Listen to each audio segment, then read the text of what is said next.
Hello everyone, मैं श्रुति welcome करती हूँ आपका अपने ओन चैनल पे जिसका नाम है एडुग्रो। ये एक ऐसा चैनल है जहाँ पे आपको 6 to 12 का सारा कंटेंट मिलेगा बिल्कुल फ्री ऑफ कॉस्ट। सो कैसे हैं आप सब, कैसी चल रही है आपकी प्रिपरेशन अपने एग्जाम्स की? प्लीज़ हमें कमेंट सेक्शन में बताइए। और अगर आपको कोई भी डाउट है किसी भी सब्जेक्ट से रिलेटेड तो आप हमें कमेंट सेक्शन में बता सकते हैं। हम पूरी की पूरी ट्राई करेंगे आपके डाउट्स को क्लैरिफाई करने के लिए। अगर आपको हमारे वीडियो से हेल्प मिली तो प्लीज़ हमारे चैनल को सब्सक्राइब कीजिए और अपने फ्रेंड्स को भी रिकमेंड कीजिएगा।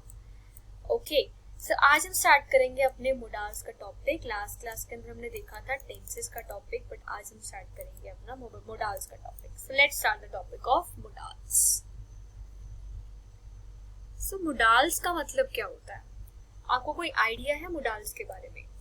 Modal verbs behave very differently from normal verbs. Here are some differences. So अगर हम मोडाल्स की बात करें तो उनका बिहेवियर नॉर्मल वर्ब्स से, जो हमारे नॉर्मल वर्ब्स होते हैं उनसे बहुत ज़्यादा अलग होता है। अब क्या क्या डिफरेंसेस होते हैं मोडाल्स में, उसको हम स्टडी करेंगे।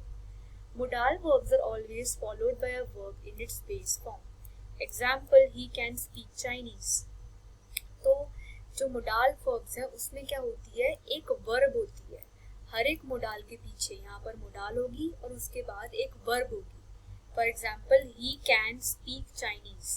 स्पीक क्या है, एक वर्ब है और उससे पहले हमने एक मोडाल लगाया है और कैन एक मोडाल है।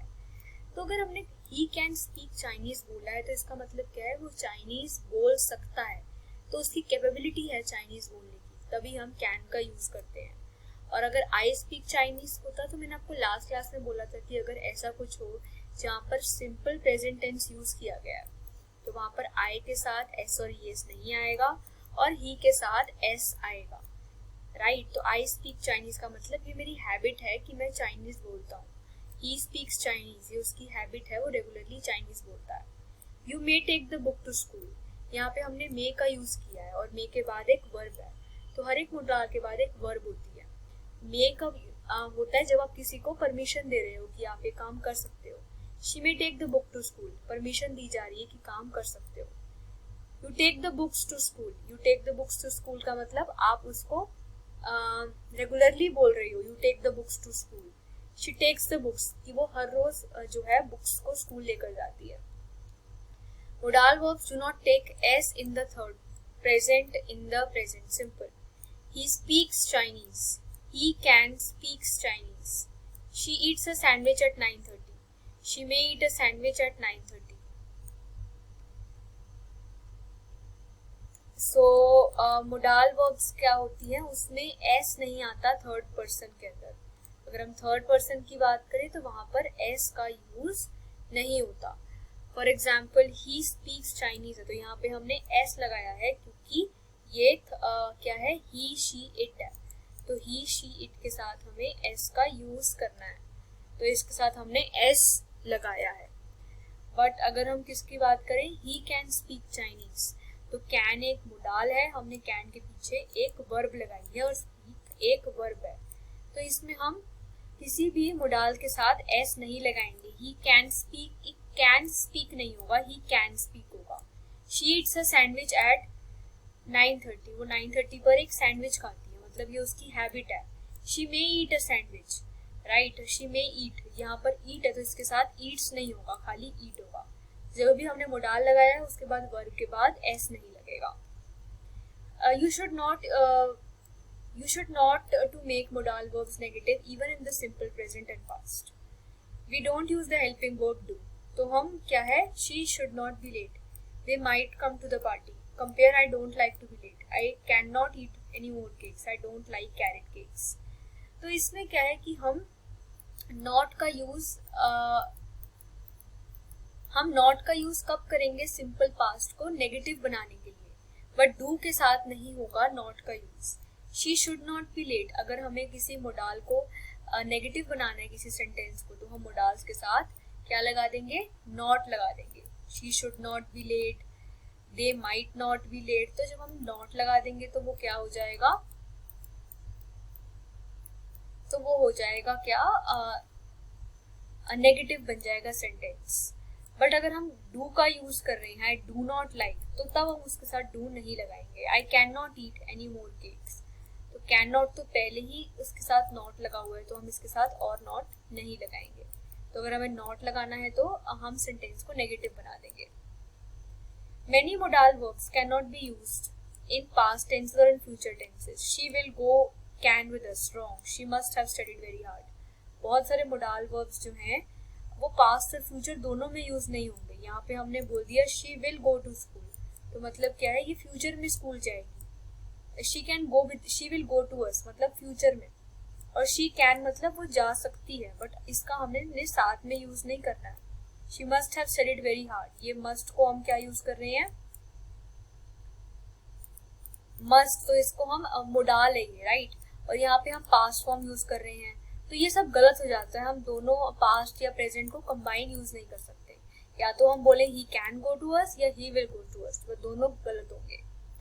अब हम डिस्कस करते हैं modal verbs and their substitutes. So बहुत सारे मोडाल वर्ब्स जो हैं वो सारे के सारे इंग्लिश सेंटेंसेस के अंदर यूज नहीं कर पाते।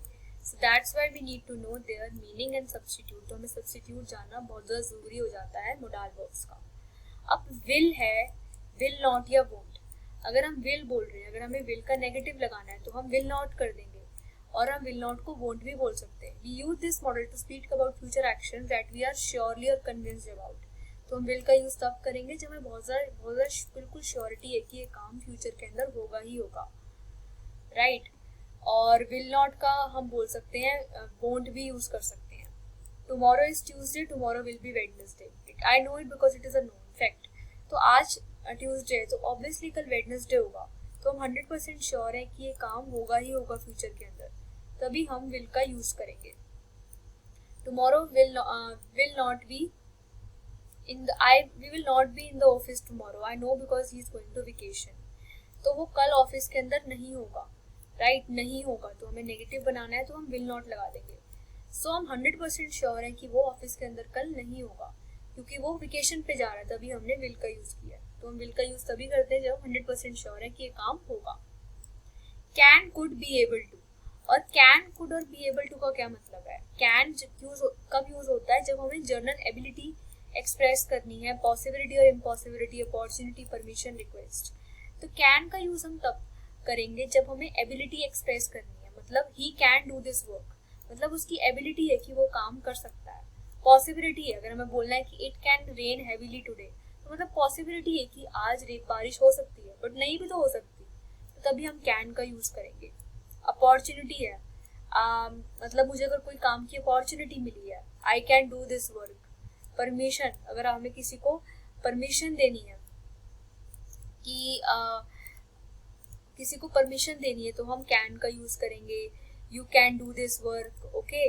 सो परमिशन अगर हमें देनी है, और रिक्वेस्ट करना है कि can I enter the class, तो ये सब चीजें कैन के साथ यूज होती हैं। और कुड होता है कैन का पास्ट में, अगर हमें कैन का यूज करना है पास्ट के अंदर तो हम कुड का यूज करेंगे। और बी एबल टू और कैन का मीनिंग भी सेम होता है।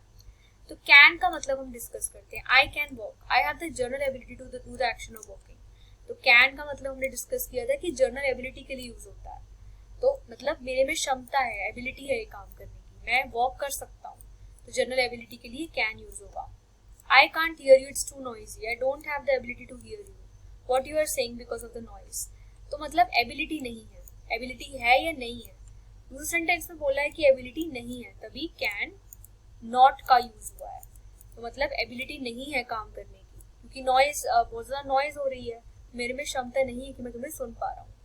आई have some free time, I can help her. और कैन का यूज क्या होता है? अपॉर्चुनिटी के लिए भी होता है। तो opportunity, I have some free time, I can help her. तो आई कैन हेल्प हर, मैं उसकी हेल्प कर सकता हूँ, मतलब मेरे पास अपॉर्चुनिटी है कि मैं उसकी हेल्प कर सकता हूँ, तो कैन का यूज हुआ है। I can't help her now because I don't have any time, I don't have the opportunity. मैं उसकी हेल्प अभी नहीं कर सकता क्योंकि मेरे पास टाइम नहीं है, तो मतलब मेरे पास अपॉर्चुनिटी नहीं है उसको हेल्प करने की। अब कैन कुड में क्या डिफरेंस है? पास्ट में जो कैन है वो कुड में बदल जाता है। He could speak only Herview when he was a kid. He couldn't speak his neighbor who speaks only English. So past के अंदर can जो है वो could के अंदर चेंज हो सकता है। हम past की बात कर रहे हैं कि जब वो छोटा था वो सिर्फ और सिर्फ हबरू लैंग्वेज बोल पाता था पास्ट में, तो हम can की जगह could का यूज करेंगे। He could not speak, his अब वो अपने बचपन के अंदर अपने नेबर से बात नहीं कर पाता था क्योंकि वो इंग्लिश बोलता था उसका neighbour. He could not speak to his neighbour. तो पास्ट में बात करनी है तो हम कुड का यूज करेंगे. Next is may. May use होता है अगर हमें फ्यूचर की पॉसिबिलिटी बतानी है या तो हमें परमिशन यूज करनी है. I may choose to have the red dress to the party. May choose का मतलब हमें क्या बताया था कि हमें फ्यूचर की पॉसिबिलिटी है या तो हमें परमिशन देनी है.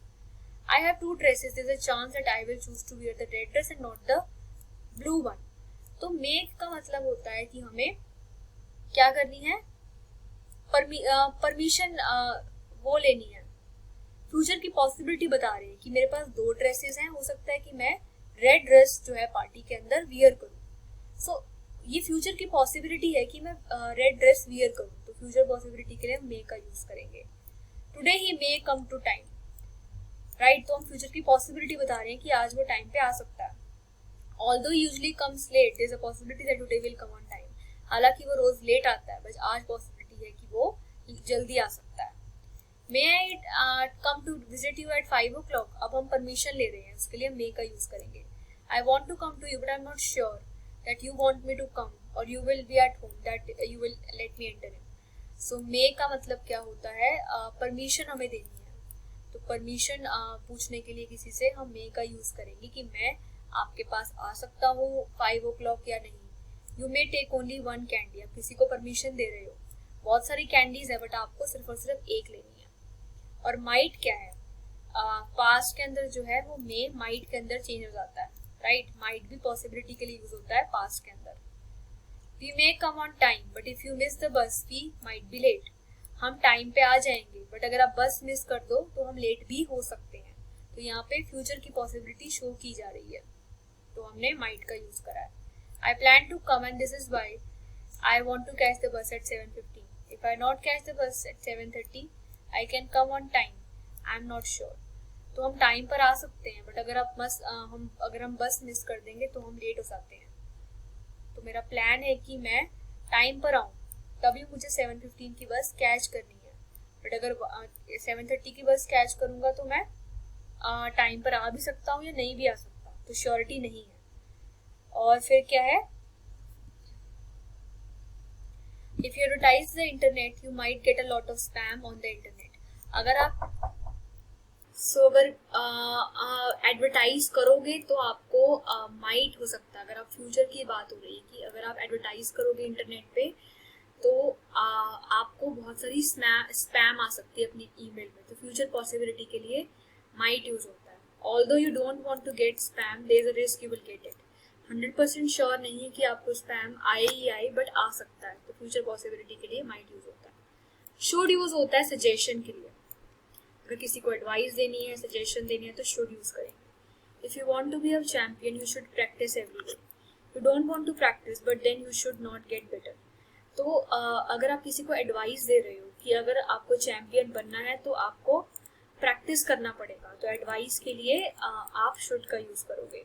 When you want to make a cheese cake you should first check that you have cheese. अगर आपको चीज बनाना है, चीज केक बनाना है तो आपको देखना पड़ेगा कि पहले आपके पास चीज है या नहीं. तो आप किसी को एडवाइस दे रहे हो तो एडवाइस के लिए क्या यूज होता है, शुड यूज होता है. और अगर नहीं होगा चीज तो चीज केक होगा ही नहीं. अब हम देखेंगे मस्ट और मस्ट नॉट का यूज कैसे होता है. मस्ट यूज करेंगे जब हमें बहुत ज्यादा स्ट्रॉन्ग एडवाइस देनी है. शुड में इतनी स्ट्रॉन्ग एडवाइस नहीं थी बट मस्ट में बहुत ज्यादा स्ट्रॉन्ग एडवाइस है. या किसी की ड्यूटी बतानी है कि आपको ये काम करना चाहिए, you must do this thing, आपकी ड्यूटी है. और मस्ट नॉट यूज करेंगे जो थिंग्स आपको अलाउड नहीं है कि आपको जो करनी है. She is sick, she has high fever, she must take a pill. तो किसी को बहुत ज्यादा स्ट्रॉन्ग सजेशन दे रहे हो कि उसको फीवर है, वो बहुत बीमार है तो उसको एक पिल लेनी चाहिए. तो बहुत स्ट्रॉन्ग एडवाइस दे रहे हो, या तो ड्यूटी है कि उसको पिल लेनी चाहिए, ऑब्लिगेशन है. You must not ride a bike without a helmet. You must not ride मतलब अलाउड नहीं है आपको, तो इसके लिए हम मस्ट नॉट यूज करेंगे. अब हम डिस्कस करेंगे सेमी मोडाल्स के बारे में. Have to, has to, had to, will have to. Have to use करेंगे जब कोई काम नेसेसरी है. हैज टू भी नेसेसरी है, राइट. और हैड टू और विल हैव टू सब कुछ नेसेसरी है बट ये बताता है कि आपकी ड्यूटी है काम करना, या तो किसी को एडवाइस दे रहे हो. Have to has to use होगा प्रेजेंट के अंदर, या तो नियर फ्यूचर है मतलब वो काम होने वाला है. हैड टू पास्ट के अंदर और विल हैव टू फ्यूचर के अंदर। I have to clean my house, तो ये मेरी ड्यूटी है कि मुझे काम करना चाहिए। मैम मुझे मेरी मदर फोर्स करती है। She has to finish the test before the bell rings, bell ring होने से पहले उसको अपना टेस्ट फिनिश करना है, तो मतलब उसकी ड्यूटी है। जब अगर बेल रिंग हो गई तो उसके बाद वो क्वेश्चन को आंसर नहीं कर सकती। Gail rivers had to go to undertake radiation therapy for his disease, तो हैड टू मतलब उसको पिछले टाइम में ये काम करना पड़ा। At the end of the cent we will have to, मतलब ये हमारी ड्यूटी है कि हम फ्यूचर में जब 8th ग्रेड पे चले जाएंगे तो हमें अपना जो हाई स्कूल है उसको छोड़ना पड़ेगा, स्कूल को छोड़ना पड़ेगा, तो विल हैव टू का यूज करेंगे। अब हम देखेंगे डोंट हैव टू और doesn't have to. Don't have to doesn't have to use होते हैं जब कोई काम नेसेसरी नहीं, जरूरी नहीं है, और टू यूज होता है कि शुड के प्लेस पे, या तो हमें कुछ शुड बोलना है, किसी को एडवाइस देनी है, या तो सपोज टू भी यूज कर सकते हैं, हम बी अलाउड टू भी यूज कर सकते हैं, मतलब हम उससे एक्सपेक्ट कर रहे हैं कि वो ये काम करेगा। और बी अलाउड टू यूज करेंगे जब हमें किसी को परमिशन देनी है। That's a great movie you ought to see it, तो मतलब आप किसी को एडवाइस दे रहे हो कि बहुत अच्छी मूवी आपको देखनी चाहिए, तो आप ऑट टू यूज करोगे। Supposed to base the test, supposed to मतलब हम एक्सपेक्ट करते हैं कि वो अपने टेस्ट को ग्रेड करेगी, राइट, टेस्ट और असाइनमेंट्स को। On Friday the students in our school don't have to wear the school uniform, don't have to use करेंगे जब हम नहीं करते ये काम, राइट, ये हमारी ड्यूटी नहीं है। We are allowed to wear any colour, मतलब हम अलाउड है कि हम किसी भी कलर को पहन सकते हैं। और हम परमिटेड टू भी यूज कर सकते हैं, अलाउड टू या permitted to. So they can even wear a pink shirt. अब हम देखेंगे बी एबल टू का मतलब क्या है। बी एबल टू का मतलब हम एबिलिटी शो कर रहे हैं। I don't know where I will be ready. I will be able to give you an answer later. Is he able to do it? Yes, he knows how to do it and has time to do it. Can he do it? तो be able to का मतलब होता है अगर आप ability show कर रहे हो, he will be able to do it, मतलब उसके पास ability है ये काम करने की। I will be able to give you, मुझे अभी नहीं पता, ability बाद में है आंसर करने की। Is he able to do it? क्या वो ये काम कर सकता है, राइट। अब हम negative contraction, same modals and substitutes. Many modals can not be used in all the sentence, तो सारे मोडाल्स हर एक में यूज नहीं हो सकते, तभी हमने सब्स्टिट्यूट्स दिए हैं। सो ये हमारे मोडाल्स थे जो हमने कंप्लीट कर लिए हैं। Thank you.